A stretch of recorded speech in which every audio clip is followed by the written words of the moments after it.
من حکیم و محبت ساکن ناحیه شهری که سال 2005 سعدالله مویی قصر بچه پرزیدنت محترم امام علی رحمان در نبودن من به خونه ما آمده دخترچه که 15 سالمه مجبور ای خونه گرفته برده گجای برده نمیدونم برده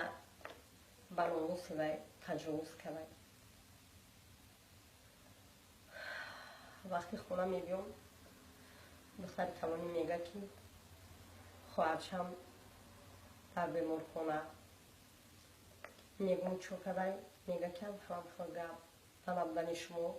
مویب آمده میگه خواهر ما مجبور گیف بود مجبور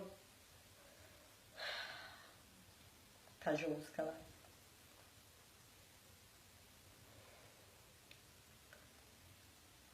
همچون مادری جبر دیده کدام میگفتم کدام ارزش شکایت میکنم با کی هم میگفتم با کی ارزش شکایت میکنم مگر ارزش شکایتی من هم گوش میکنم. با اداره و داخل رفتم مراجعه نمودم عریضه نوشتم گفتم که زور ما نمیرسه ما نمیتونیم ضد قصر بچه پرزیدنت یگون دلای جنایتی کشویم. اگر دلای جنایتی کشویم یا یگون بر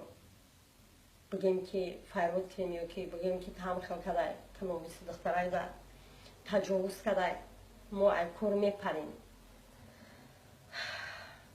محترم پرزیدنت محترم امام علی رحمان میخواستم همین رو دیده میبر اومدید یگون چوره جدی میدیدید. بعد از این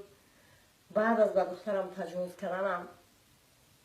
و هر شب قریب که می اومد هر شب ما رو غم میداد هر شب در دیوارای من از زده شکسته بودم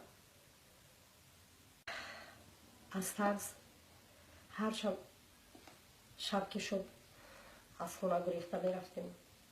با اومده یکی ما هم میخواه غم نکرد فقط تهدید میکرد این قپا خیل میکنم اما خیل فقط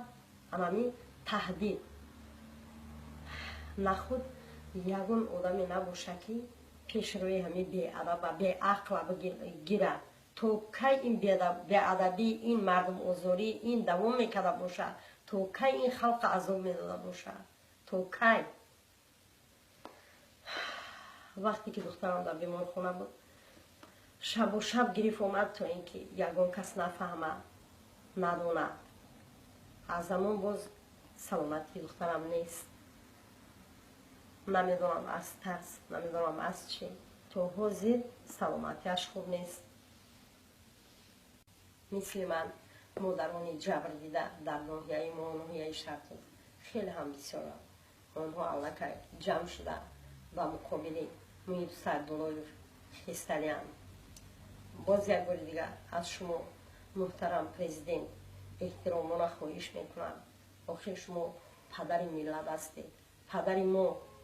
ما همچون فرزند از شما خواهش میکنیم که پیش راه این سگ لعین رو گرگ گشنه رو گیرید چاره یابید چاره جویید